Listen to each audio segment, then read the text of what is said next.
오늘 함께 읽을 말씀 우리 사도행전 26장입니다. 신약성경 233쪽에 있습니다. 사도행전 26장 우리 1절부터 18절까지 말씀입니다.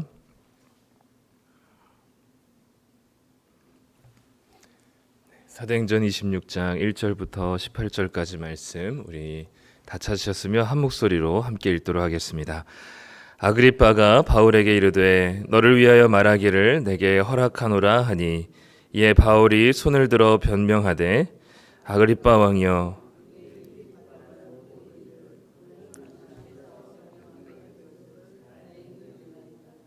특히 당신이 유대인의 모든 풍속과 문제를 아심이니이다. 그러므로 내 말을 너그러이 들으시기를 바라나이다.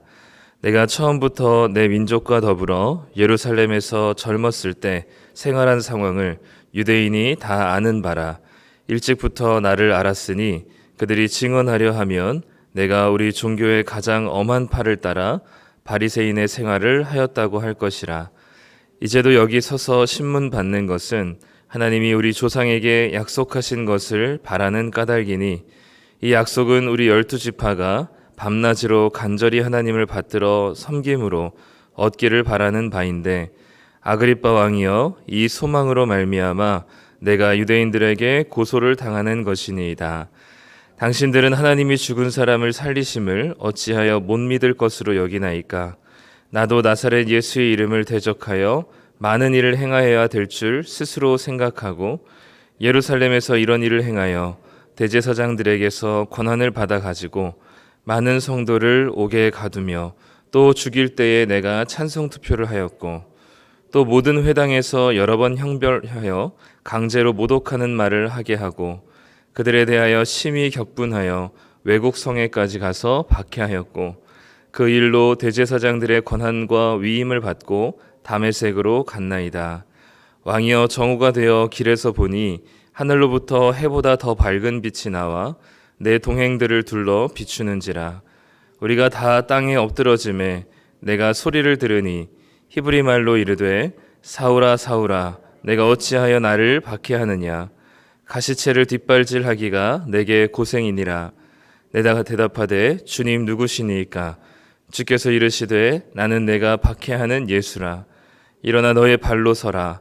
내가 내게 나타난 것은 곧 내가 나를 본 일과 장차 내가 내게 나타낼 일에 너로 종과 증인을 삼으려 함이니 이스라엘과 이방인들에게서 내가 너를 구원하여 그들에게 보내어 그 눈을 뜨게 하여 어둠에서 빛으로 사탄의 권세에서 하나님께로 돌아오게 하고 죄사함과 나를 믿어 거룩하게 된 무리 가운데서 기업을 얻게 하리라 하더이다. 아멘. 네, 오늘 사도행전 26장 말씀입니다. 이번 주에 이제 사도행전이 마치게 되는데요. 네, 지난 2달 동안 또 열심히 함께 말씀 묵상으로 또 새벽으로 말씀을 함께 나누게 되어서 감사합니다. 오늘은 이 바울이 이제 자신의 이 변명을 또 이제 변호를 하면서 이제 복음을 전하고 있는 이 모습을 보여주고요. 대상이 어찌 됐든지 이제 바울은 틈이 있으면 이제 복음을 전했던 사람으로 보여집니다. 오늘은 이 아그리빠 왕이라는 사람 앞에서 복음을 전하고 있습니다. 이 아그리빠 왕은 당시에 분봉왕의 거의 마지막 세대인데요. 이 지역을 다스리고 있었던 왕 중에 한 명이었습니다. 물론 이제 로마로부터 권한을 받아서 유대 지역을 다스리고 있었던 사람인데 이 아그리빠 왕에게 이제 바울이 변호할 기회가 주어지게 됩니다. 이제 로마 황제에게 이제 재판을 받기로 이제 우리로 얘기하면 대법원이죠. 대법원으로 이제 상소를 했기 때문에 이제 대법원에 가서 이제 판결을 받기 로마로 가서 이제 황제 앞에 판결을 받기 전에 무언가 도움이 될까 싶어서 이 총독이 왕을 불러다가 이제 바울에게 이야기를 듣게 하는 거죠.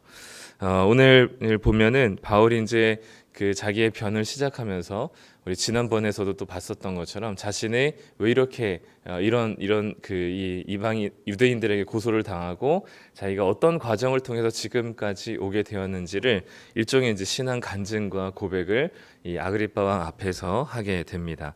다행인 것은 이 아그리빠 왕이 유대인의 문화와 그리고 그들의 상황에 조금 익숙한 사람이었기 때문에 이 바울의 이야기가 그렇게 어색하지 않았었던 것 같아요. 근데 중요한 것은 뭐냐면 오늘 7절 말씀에 바울이 자기가 왜 고소를 당하는지를 아그리빠 왕에게 이렇게 이야기를 합니다. 7절 끝에 보면 아그리빠 왕이여 이 소망으로 말미암아 내가 유대인들에게 고소를 당합니다 라고 얘기해요. 이 소망이 뭐냐면 앞에서 얘기하는 이 7절에 이 약속은 우리 12지파가 밤낮으로 간절히 하나님을 받들어 섬김으로 얻기를 바라는 바.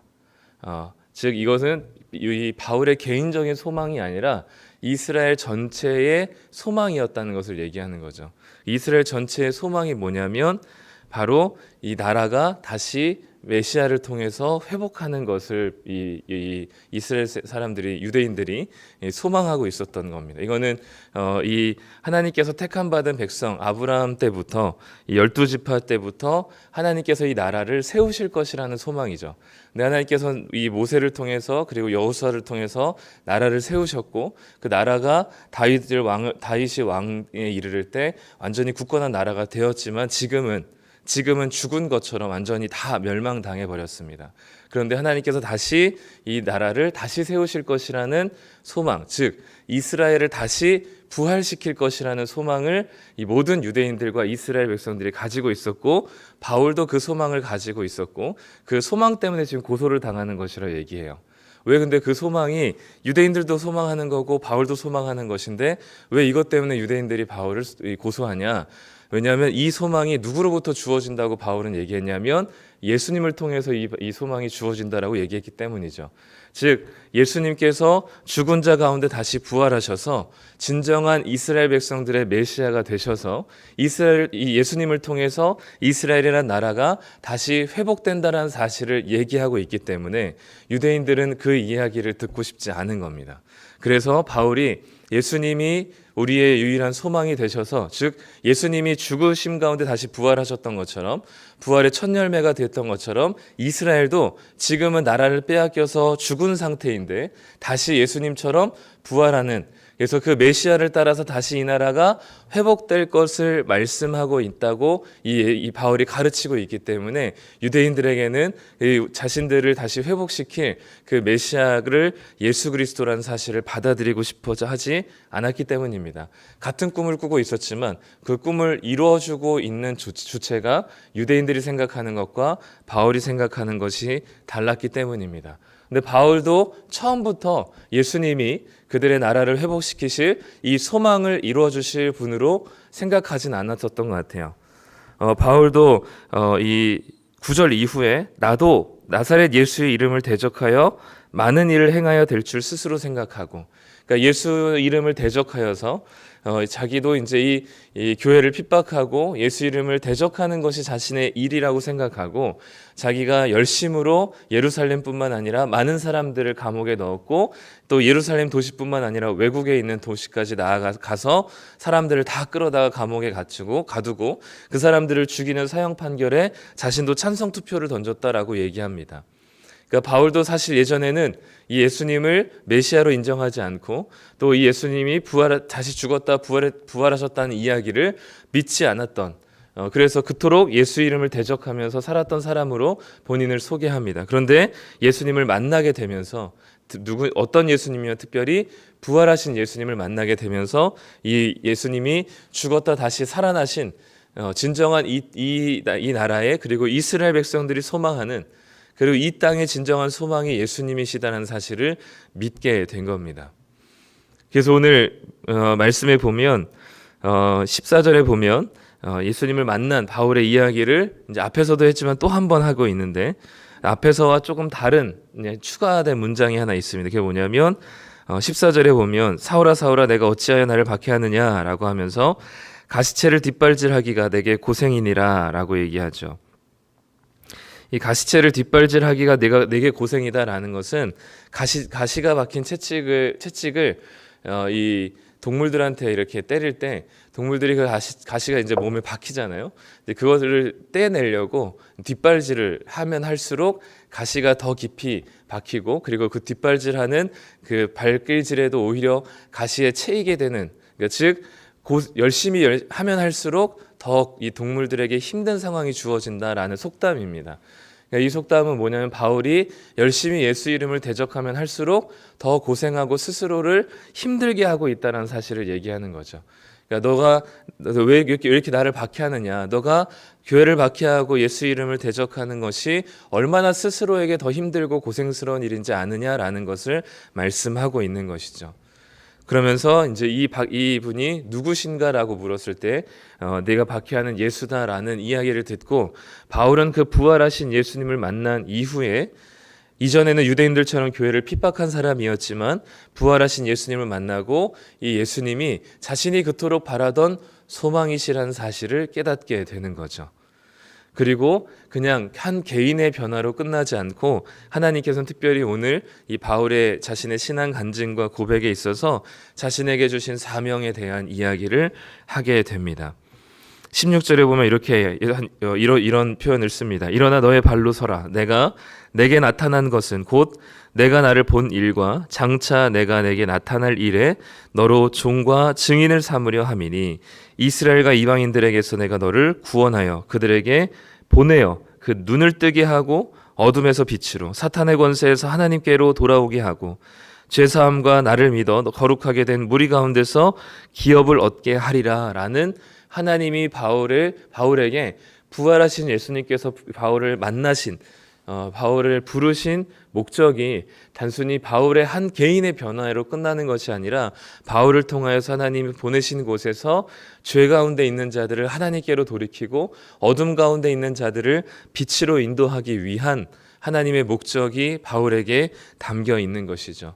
예수님을 만난 바울은 자신의 그토록 따라다니고 자신이 그토록 추구했었던 대상이 바로 예수님이라는 사실을 깨닫게 되고요.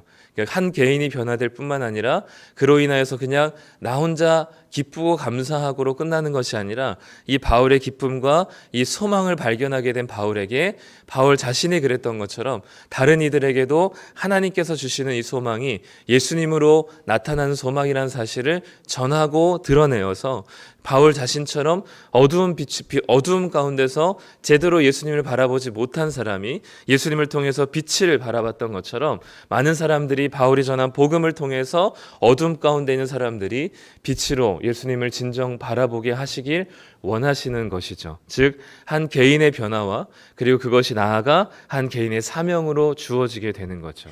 우리를 부르신 목적은 이 두 가지입니다. 우리 어둠 가운데 있는 우리를 빛으로 부르시기 위함이고, 빛이 된 우리들이 다시 어둠 가운데 있는 사람들에게 빛을 비추길 원하시는 것이죠. 그냥 나 한 명 천국 가고 나 한 명 죽어서 예수 믿고 죽어서 천국 가는 것이 우리를 부르신, 우리를 복음으로 만나게 하신 목적이 아니고, 우리로 하여금 다시금 우리의 삶과 우리의 모든 일상과 우리의 모든 인생이 하나님을 드러내며 보냄받은 곳에서 바울처럼 예수 그리스도로 소망을 얻게 된다는 사실을 고백하고 드러내게 하신 것이죠. 많은 이스라엘 백성들이 그토록 소망하면서 회복을 꿈꿨던 것처럼 이 세상의 많은 사람들은 여전히 행복하고 싶어 합니다. 여전히 자신들의 소망과 자신들의 마음의 공허함에 만족을 주기를 원하는 것이 무엇인지를 끊임없이 그 대상을 찾아 나서게 됩니다. 이스라엘 백성들이 자신들의 나라를 회복할 메시아를 찾아 나섰던 것처럼 지금 이 세상에서도 여전히 행복을 꿈꾸며 자신의 삶에 조금 더 만족과 안정감을 줄 어떤 대상을 찾고 있는 거죠. 그 대상을 찾기 위해 계속해서 돈을 따라가기도 하고 명예를 추구하기도 하고 자신의 안정적인 삶을 추구하기도 합니다. 끊임없이 이 땅에서 소망을 발견하기 위해서 그 소망의 대상을 갈급해하고 있죠. 그런데 그 소망의 대상에 갈급하고 있는 상황 속에 바울처럼 예수님을 만난 우리들이 그 소망이 바로 예수님에게 있다는 사실이 우리의 삶을 통해서, 말을 통해서, 우리의 이 모든 일상을 통해서 드러나게 될 때, 바울을 통해서 많은 교회가 세워지고 그 소망이 바로 예수님을 통해서 시작된다는 사실을 깨닫게 되는 많은 사람들이 어둠에서 빛으로 돌아오게 되는 것입니다. 지금도 여전히 소망을 발견하고 싶어하고 가짜 소망을 따라서 살아가고 있는 세상에 진짜 소망이신 예수님이 여기 계시다라는 사실이 드러나야 하는 것이죠. 누구를 통해서 그것이 가능하냐면 진짜 소망이신 예수님을 만난 사람들을 통해서 가능하게 됩니다. 이 시간에도 우리가 좀 생각하고 스스로 물어야 될 것이 예수님의 부활이 정말 내 가치관과 삶을 어떻게 변화시키고 있는가? 예수님의 부활이 그리고 예수님이 소망 되신다는 사실을 너는 정말 믿고 있는가? 아니면 나조차도 세상에서 얘기하는 여러 가지 눈에 보이는 가시적인 어떤 방향과 세상에서 보여주고 있는 것들이 여전히 우리의 소망이 되고 있는가? 내 인생의 진짜 목적과 소망이 내 안정감이 어디로부터 온다고 나는 생각하고 믿고 있는가? 이것은 일주일에 한 번 또는 새벽기도 나오는 것으로 이건 대체될 이야기가 아닙니다. 스스로 한번 진짜로 내가 내 가치와 내 삶의 진정한 가치관과 내 삶의 변화가 반드시 이 부활하신 예수님을 통해서 변화되고 있는지를 봐야 하는 것이죠. 만약 나는 오늘 예수님을 믿는다면, 예수님의 부활을 믿는다면 지금 오늘 내 삶에 일어나는 여러 가지 문제와 상황들을 어떻게 나는 바라볼 수 있고 어떤 관점으로 해석할 수 있는가? 이 예수님의 부활과 그리고 예수님이 우리의 소망 되신다는 이야기는 그저 막연한 긍정적이거나 좋은 이야기로 끝나서는 안 됩니다. 이것이 우리의 삶에 그리고 내 삶에 일어나는 여러 가지 일들, 또 내가 마주하고 있는 여러 가지 관계들 속에서 이 부활하신 복음의 이야기가 어떻게 적용되어지고 있고 이 부활한 복음의 이야기를 내가 믿음으로 내 삶의 그 여러 가지 다양한 문제와 상황들을 어떻게 이해하고 받아들이고 있는가로 나타나야만 하는 것이죠. 그렇지 않다면 우리가 날마다 말씀 묵상하는 이유가 없습니다. 말씀 묵상은 그저 우리의 머릿속에 여러 가지 지식을 채울 뿐이지 우리의 삶의 말씀이 어떠한 변화도 일으키지 않는다면 내 생각과 가치와 내 삶의 목적과 방향을 바꿔주지 않는다면 이 말씀은 우리에게 그저 좋은 이야기일 뿐입니다. 부활하신 예수님께서 바울을 만난 이유는 단 한 가지입니다. 바울을 변화시키고 그 바울을 어둠에서 빛으로 꺼내신 것처럼 바울을 통해서 또 다른 사람들에게 어두움 가운데 있는 자들을 빛으로 이끌어내기 위함인 거죠. 복음은 나를 변화시킬 뿐만 아니라 이 세상을 향한 하나님이 우리에게 부여하신 사명이 생겨서 이 땅을 변화시키기에도 충분합니다. 먼저는 우리가 이 복음 앞에 변화돼야 되고 예수님의 부활의 복음이 나를 어떻게 바꿔가고 있는지를 경험하셔야만 합니다. 그래야만 우리가 경험한 바를 내가 누리고 있는 바를 다른 이들에게 나누고 전할 수 있는 것이죠. 오늘도 우리가 한 가지를 생각해 봤으면 좋겠습니다. 나는 예수님의 부활을 정말 믿는가? 정말 예수님의 부활하신 예수님을 믿고 있는가? 그게 내 삶에 어떤 변화를 주고 있고 내 생각과 내 가치관과 내 관점에 어떠한 변화와 적용을 하게 하는가? 그것이 우리가 예수님을 믿고 그리고 정말로 부활하신 예수님을 만난 자들에게 나타난 변화된 삶의 모습일 것입니다. 그렇다면 우리는 세상에서 제시하는 가치관과 기준이 아니라 부활하신 예수님을 비롯한 하나님께서 우리에게 주신 하나님 나라의 가치와 기준을 따라서 결정하고 선택하며 생각하게 되고요. 그것이 우리의 삶이 될 때 우리는 하나님 나라의 백성된 삶으로 다른 이들에게 우리가 누리고 있는 이 하나님 나라를 마땅히 전할 수 있게 되는 것이죠. 바라기는 오늘도 이 숱하게 들었던 부활하신 예수님을 만나는 이 모든 것들이 우리에게 있어서 우리의 삶을 변화시키는 진정한 복음이 되기를 간절히 소망합니다. 그리고 바울이 예수님을 만나서 변화되어서 유대인과 이방인들에게 복음을 전했던 것처럼 우리의 소망이 예수님이라는 사실을 깨달았다면 그리고 그것을 받아들인다면 이제는 우리의 삶을 통해서 예수가 우리의 소망 되심을 많은 사람들에게 드러내어야 하겠죠. 그것이 바로 우리를 빛으로 부르신 이유입니다. 오늘도 그런 바울의 변화를 보면서 우리도 예수님 앞에서 변화되어서 하나님의 사명을 따라 누리며 살아가는 거룩한 하나님 나라의 백성 되시기를 간절히 소망합니다. 기도하겠습니다. 하나님 감사합니다. 오늘 바울이 아그리파 왕 앞에서 자신의 이야기를 전하며 과거의 자신의 모습과 또 예수님 만난 이후에 자신의 모습을 이 고백하는 바울의 고백을 보게 됩니다. 바울도 이전에는 예수 이름을 대적하며 교회를 핍박했지만 부활하신 예수님을 만나며 자신이 그토록 소망해왔던 그 대상이 바로 예수님이라는 사실을 깨닫게 되고 이제는 자신만 변한 것이 아니라 하나님께서 보내신 유대인과 이방인에게 끊임없이 복음을 전하며 이 소망 되신 예수님의 이름을 전하는 바울의 모습을 봅니다. 하나님, 먼저는 우리가 이 부활하신 예수님이 우리에게 어떤 소망이 되는지를 발견하고 깨닫게 하여 주시옵소서. 내가 먼저 예수 이름을 누리고 그 예수 이름 때문에 다시 살게 되는 경험이 우리 가운데 있기를 소망합니다. 단순히 이것이 좋은 이야기로서 좋은 이야기로 들리지 않게 하시고 우리의 삶의 뿌리를 뽑아 변화시킬 수 있는 근본적인 가치관의 전복이 일어날 수 있는 예수 그리스도의 만남이 되게 하여 주시옵소서.